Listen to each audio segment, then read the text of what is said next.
So I want to thank everybody for coming tonight and coming for my presentation, joining in the journey. I do have two patients with me tonight who are going to help me do my presentation to kind of talk about their journey with me during my first year of navigation. And here at CGH, we think it's important to educate women on cancer prevention and early detection. It's vital in breast cancer prevention, and the reason why it's vital is because statistics show that 1 in 8 women in the U.S. will be diagnosed with an invasive breast cancer. It's also estimated that 246,000 new breast cancers will be diagnosed just this year in 2016. Breast cancer is the most common diagnosed cancer that's in women. It's also the leading cause of death in women in the U.S. So those are pretty significant numbers. I'm going to talk about risk factors of breast cancer. I'm going to talk about screening mammograms, difference between a screening and diagnostic testing, a callback, which people who have had mammogram may be familiar with the dreadful callback, same-day screening, which is a new service that we're offering this year, what a navigator is and what my goals are as a navigator, my past year's experience and my patients' last year's experience. Risk factors include just being a woman in general, which that's really not fair, but just being a woman. Age 55 or older makes you higher at risk. Family history, which is usually first degree relative, mother, daughter, sister, those all increase your risk. Race can be a factor as well. White women have a higher risk, but African American women have a higher risk of being a more severe cancer and a poor prognosis.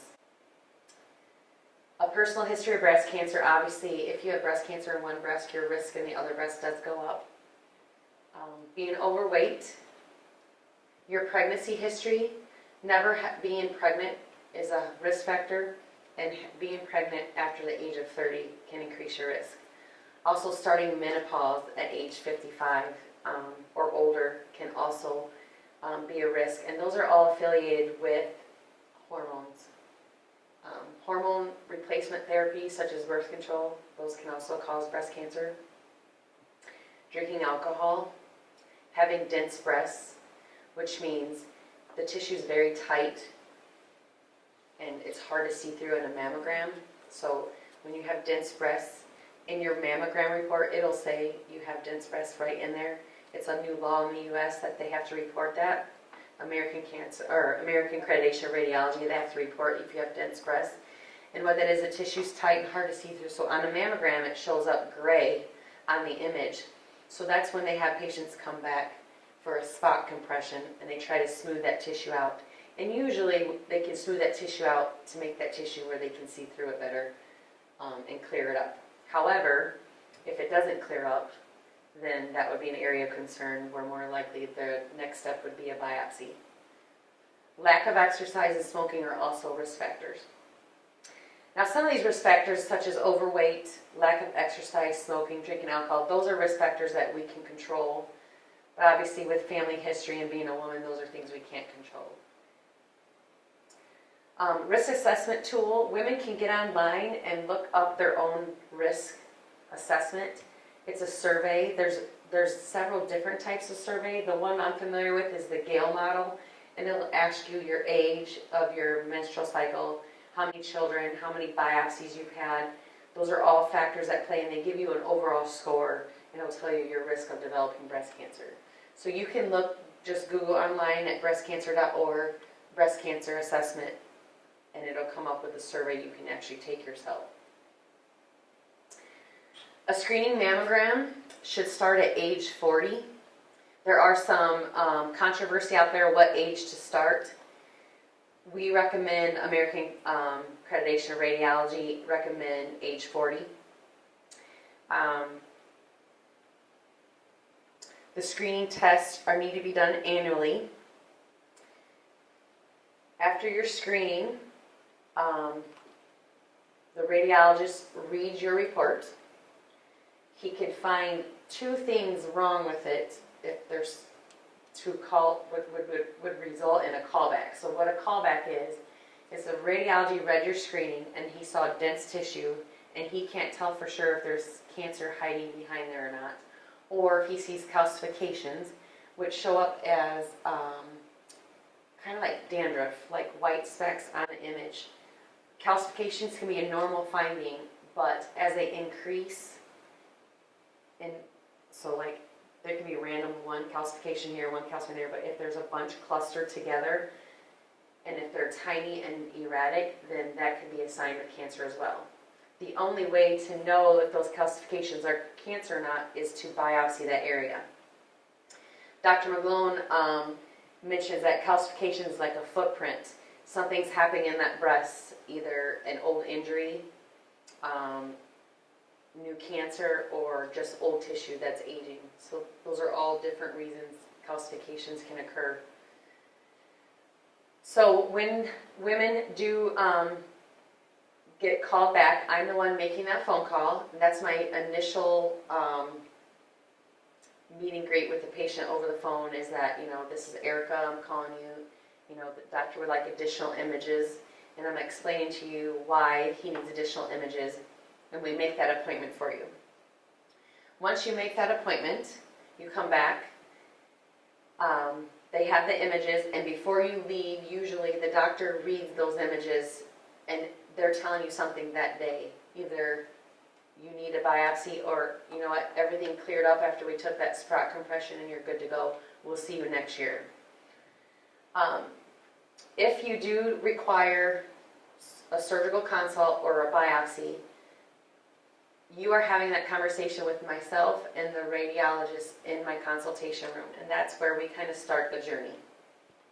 So, Regina Frank is one of my first patients. She came in to the office instead of our diagnostic area, but in the office, and had an area of concern that was read by the radiologist, and the recommendation was a surgical biopsy. So she's going to talk to you about kind of her experience and how I helped her during that time.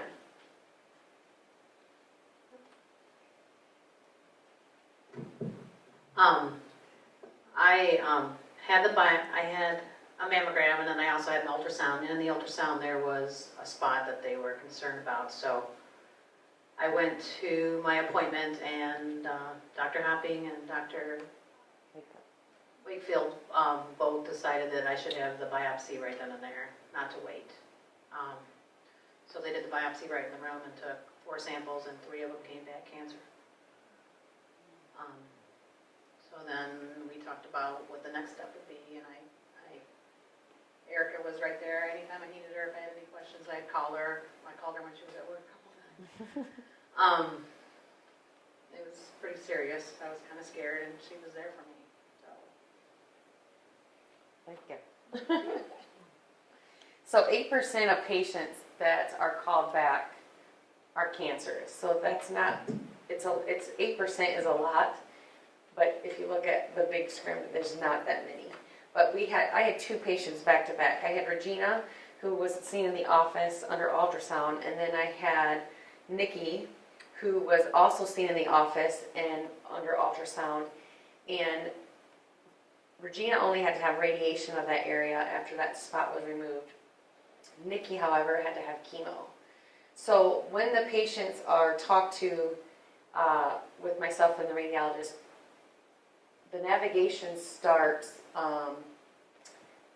beginning of diagnosis. So I'm with the patient when they're diagnosed, right then and there, and then I transfer with them when they go over to the surgery and throughout their journey through either radiation or chemo. I'm that constant resource that they can call, or if I don't know the answer, I can find the answer for them. I also educate, eliminate barriers. I can help with any financial concerns they have, any concerns on how to get set up for a free wig, a prosthetic, transportation to get here, any psychological and emotional support, which is that's my main role in this navigation role, is the support. Not only am I supporting the patient, but their families, because it affects not just the patient, but the family as Nikki will share with you in a short minute. We also have local resources that people aren't even aware of. Home of Hope, Northern Illinois Cancer Treatment Center. They're all these resources we have in our area that people aren't familiar with because they've never had to have those resources. Home of Hope actually offers a lot of great programs for women. One is from the American Cancer Society Look Good, Feel Good program, and they have women who are newly diagnosed with breast cancer come in, or any cancer come in, and they fit them for a wig. They can also give them their headbands. They also give them free product from like Merle Norman and Clinique to kind of help them match their skin tone with their makeup, because your skin changes after you have chemo and radiation. So they want to make sure these women are feeling beautiful even though they're going through treatment, because as we all know, you don't feel beautiful when you're going through that. But they try to do their best. They have support groups, not only for other survivors, people who are diagnosed with breast cancer. They also have where you can come out with a counselor and just have you and your family meet with a counselor, so one-on-one. They have education, they give massages, they do yoga, they do reflexology. They have all great programs out there that's free of charge, and it's sponsored by all local businesses, including CGH. I want to take a step back here on what same-day screening is. So, since women do get their mammograms, and anxiety is one of the things that they have after they're done, knowing they have to wait a week till they find out if they're good or if they're bad, waiting for the letter or the phone call. We are now offering a new service called same-day screening. And what that is you can schedule your mammogram on a Wednesday. You will come in and have your mammogram. You'll leave, and within the hour, we will call you and let you know, hey, everything looked great today. We'll see you next year for your annual screening. Or, hey, we need you to come back for additional images. We saw something in your right breast we want to take a closer look at. We'll have you come back that same day. We'll do the additional imaging. And then before you leave that day, you will know if everything is okay or what the next step is. 2 patients have already came in for a screening mammogram, came back for additional images, and the recommendation was a surgical biopsy. And they said, can we do this today? So we were able to biopsy them all that in one day, and within 3 days we had their results to them. And they knew if they had cancer or not in 3 days from their screening to that, which is huge. That's a great turnaround time. Usually it can be up to anywhere from 5 to 6 weeks if you go somewhere else. So if you're interested in setting up for same-day screening, we do them on Wednesday. It's very beneficial to you women as far as anxiety. I know I would want it. And then when you call in, talk to Central Scheduling, you can just tell them, hey, I'm interested in that same-day screening. Can you sign me up? And they'll be happy to sign you up. So we've already talked about my goals as far as what a navigator in this past year in my role. I find this role very rewarding. The reason why I went into nursing is because I want to make a difference in someone's life and be part of their defining moment, and this is the role that has made that come true. As you see, I have Regina Frank here, who was my first patient. We're also Facebook friends, and we've developed a relationship besides me being a nurse navigator. We're also friends. And then Nikki, I'm going to have her come up, Jomont. Her daughters actually work here, and I was able to provide my service for them, not only as a coworker, but as for their mother. So Nikki, if I could have you come up and talk about your experience with me, that would be great. First of all, I want to apologize for my speech impediment. My dog chewed my bottom denture, so I apologize if it's hard to understand. Last October, at about on the 10th or whatever, my entire female family was sitting at that table. My daughters, my mother, my sister, because I was diagnosed with breast cancer. And of course we were all freaked out. And Erika was the rock for us because my daughter, my youngest daughter, had 2 pages of questions. When we went to talk to the surgeon, she had written down all these questions, and they were very kind and helpful, and because my older daughter she's more reserved and quiet, and my younger daughter is outspoken, and let's get this done, do it. So she had questions, and they were there. They weren't upset, they weren't anything, it was just, if I can't find the answer, I'll go there were a few, I think, that you didn't know, so she asked the surgeon, and it was nice to have, because your family's all scared and upset, and it's nice to have someone that is professional, because I'm a nurse as well, so it's hard to be a patient when you're used to taking care of someone. So it was nice to have Erika, who I could call, and she'd hold your hand and always be there, because then you don't have to, you can depend on your family, but they worry too.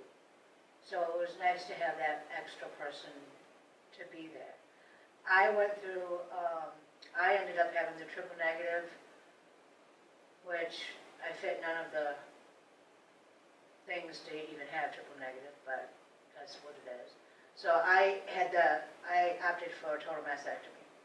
That was my choice. I could have had a lumpectomy, but I just said, take it off. So and then I had 20 rounds of chemo. And I got done in April of this year. I used to have brown hair, and I used to have straight hair. And this is what my hair came back as. It's beautiful. And everybody says, leave it alone, don't color it, just leave it. But as far as Erika's role, it very beneficial for someone and families, like she said, and it's a nice added thing for CGH to have, I think. Thank you. Thank you. So that's the first time I heard Nikki's story, so I'm trying not to get tearful. But triple negative, what that means is she didn't have any hormone receptors on her breast cancer cells where she could fight with hormone therapy, which usually tends to be a more aggressive cancer because you can't use the hormone therapy. You're relying on just chemo and the radiation. So triple negative, you want your cancer cell to have receptors, and unfortunately hers did not. So very scary time for Nikki. She was diagnosed like a week before this program last year, and then we had her and her daughters come.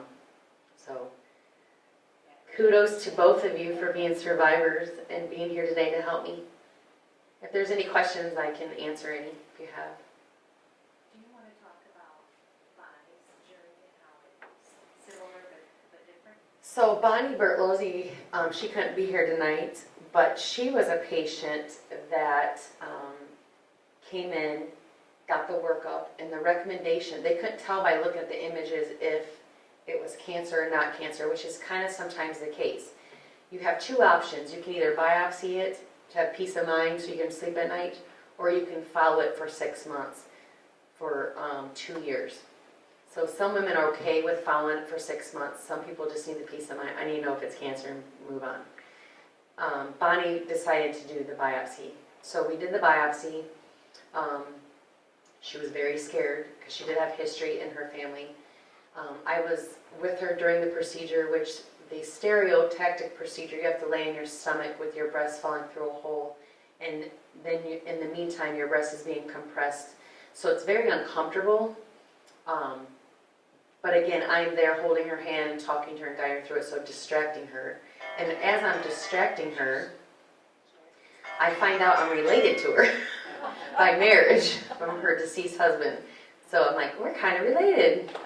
So we took that and we ran with it, and we kind of distracted her, and her path report ended up coming back benign. But she said she didn't really know what she would have done had I not distracted her, because she was ready to get off the table, like, I can't do this. And then she wouldn't have known. So, again, my role is to support and guide and get you through it. It's very scary, but screening is very important. So please get your annual mammogram. We also have a program here where if you have insurance, you can sponsor a friend who doesn't have surgeon or insurance to get their free mammogram. If you don't have anyone to donate it to, or a friend recommend, you can call in and tell them, I don't have anybody, but I would like to donate someone they can put your name on a list, and when someone comes in that doesn't have insurance, they can say, hey, we have Erika here who wants to donate a free mammogram from insurance. It's called the 2-for-1 mammogram program. So it's on your table in front of you and how you contact if you want to donate or sponsor someone. So this is a great program. So encourage your loved ones, friends and family to get their mammograms. And there are programs out there if they don't have insurance to help you get screened. Anything else? Could you, just what you know about it, why is some of them just the radiation, some the chemotherapy, or is it a type of cancer or the? Yeah, it's a type of cancer and the size of cancer. So when we're doing the biopsy, we're only taking a piece of it. So we don't know, we know it's cancer, but we don't, that's all we know. So I explain to my patient, it's like a puzzle. At Diagnostic, we're telling you it's cancer, but it's just one piece of the puzzle. The next piece of the puzzle is going to surgery and having that removed, like a lumpectomy, and they go for clear margins. And then once they get clear margins, they know the size. So size and the type depends on the, the grade of the cell, all that's looked under pathology. That will tell you, all those factors will tell you if you need chemo or radiation. And your oncologist, the oncologist, surgeon, and the radiation physicians all work together and communicate along with myself on what needs to be done for the patient. Now some patients opt to have a lumpectomy and then they need radiation. But if someone has a mastectomy, then they don't need the radiation. So it just depends on, like Nikki had a choice if she wanted a mastectomy or a lumpectomy with radiation. She chose a mastectomy, so then she didn't need a radiation because there was no tissue left behind to radiate. So it just depends on the individual. Everyone's different, and what your choice is as a woman if you want a lumpectomy or mastectomy. But she still then needed the chemo. She still needed the chemo because unfortunately, even though you took off the tissue, there's still cells left behind that you can't see, and you don't want to leave cells behind. Do we have any other procedures that are performed here by our surgeons? So we have ultrasound guided biopsy, we have stereo guided biopsy, stereotactic is what it's called. We also have MRI guided biopsies, and we don't do those very often. MRI can be used, so say Nikki's going to come back for her other breast to get it screened. Because she's at a higher risk, they could offer her MRI. The problem with MRI is it can give you a lot of false positives. So they try to not use they use MRI along with the mammography and ultrasound. It's not just one or the other. Mammography shows you dense breasts, where ultrasound shows dense breasts, but mammography shows calcifications where ultrasound does not. So it just depends on what they're looking at what modality, what test you need done. But an MRI can, so for Nikki, did we have the MRI for you? Is that the one where they poke everything? So if you're diagnosed with breast cancer in one breast, they'll put you in an MRI because they want to rule out that other breast before they send you to surgery. Because if your cancer's in your other breast, you don't have to go to surgery twice. You want to get it done in one trip. So that's when an MRI would be appropriate, because you want to rule out that other breast to make sure it's not in that other breast. The needles and stuff? Mm-hmm. Yes, we did that. Yep. And then you have the sentinel node. So sentinel node is what Nikki's talking about, and Regina had as well. They they want to make sure that the cancer hasn't traveled to the sentinel lymph nodes. So they put a tracer. They do 4 injections around the nipple. It's a tracer, a nuke med, and it travels to the sentinel node. And the surgeon can tell by this where the sentinel node is by this travel of radiation, and then the pathologist will look at it to tell you if the cancer cells are in that lymph node. If that lymph node is clear, we're all done, they don't have to keep going. If that lymph node is involved, that will change your stage because now it's at a higher stage because it's traveled outside the area and probably through your body because it's in your lymph system. Then they have to go to the next node and they'll take that next node to see if that's clear. And they keep going until you get a clear node. So it's all about staging. During the surgery? They do that the morning of surgery, yes. Before the surgery? So before the surgery, they inject your nipple with this radioactive contrast. They massage that nipple. It takes like an hour, 2 hours to travel. And that time, you're going to OR and it's ready to go as soon as you go. So it's all done the same day.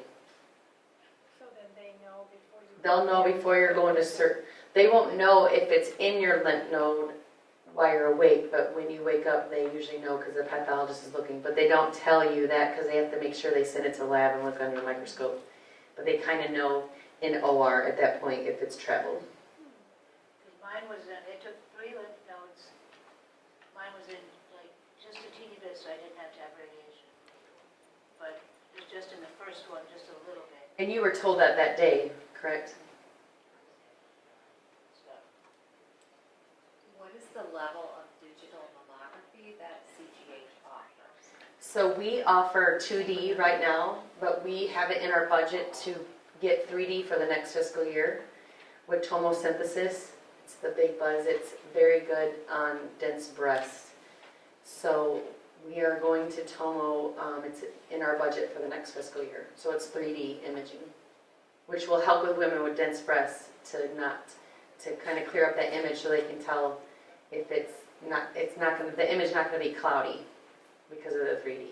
Will the acuity allow us to find cancer sooner? I can't speak on that. I know it will differentiate dense breasts or dense tissue versus cancer. I don't know if it'll detect more. It may have it'll have a less false positive. What if cancer runs in your family, Miley? My daughter's side of the dad's side of the family, it's ran very highly in women. And she's only, should be 25, I mean, at what age? Because they die by the time they're 40. So we go about first degree relatives. So does she have an aunt that died of it? There would have been all her great aunts. So great aunt's not first degree relative, but I would still let her OBGYN know. The most important thing is self-breast exams, know your body, examine it. Anything changes, you need to let your physician know.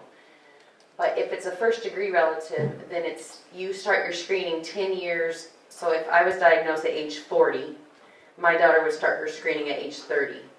So it's 10 years younger on a first degree relative.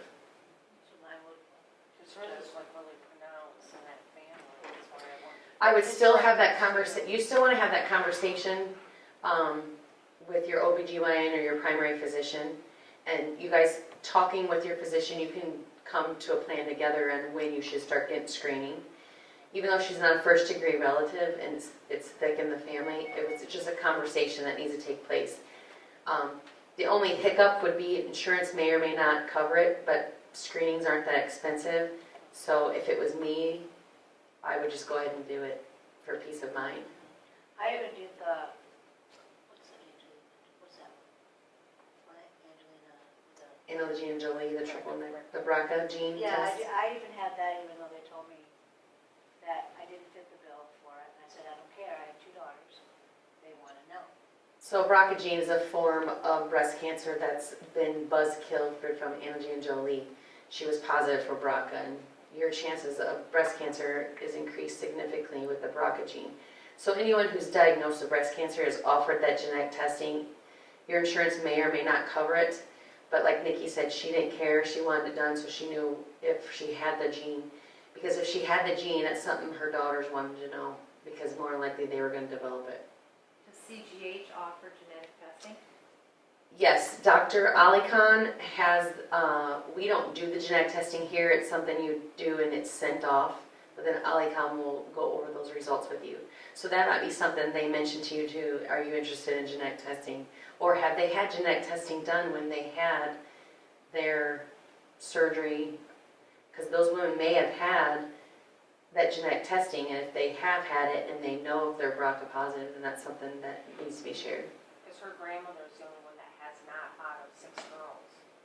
So, I mean, 4 of them passed away from it, and there's one that is a cancer survivor, but I would have a it's too pronounced. Yeah. I would have a conversation with her physician, I would have a conversation with that survivor, and ask if any genetic testing was done, and what age she was diagnosed. Great question, thank you.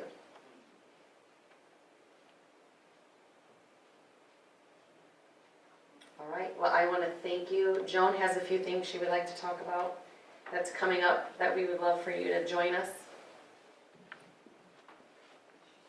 I sure do. So interesting. I have one more question. Sure. I've always heard that even though you might have breast cancer in your family and your risk is greater, in fact, only the 80% of the people who get breast cancer It's not family have genetic. no Correct. risk. Is Yeah, that I have- still true? I have no family, none. Okay.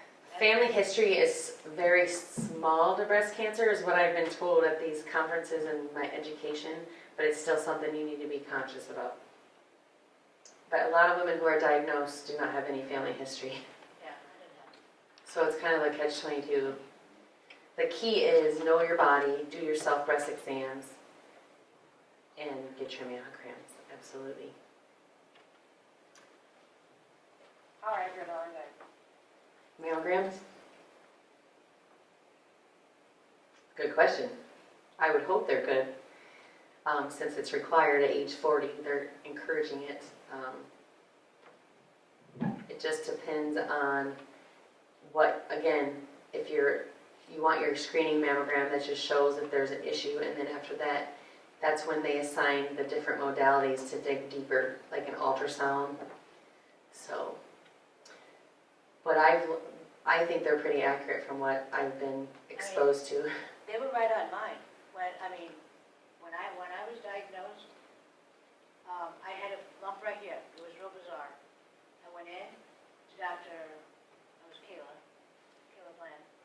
They weren't going to let me leave the office until I had a mammogram. I had a mammogram, and they were like boom, boom, boom, and they knew their stuff. I mean, they were just right. There's a on. lot of research on breast cancer, which is why there's such Yeah. we dedicate a whole month to, and I don't think if it wasn't accurate we would be pushing the screenings, and I don't know the exact number. I know if I had Dr. Pham next to me, he would be able to spit something fancy out to you, but I don't know that. Thank you so You're much. welcome.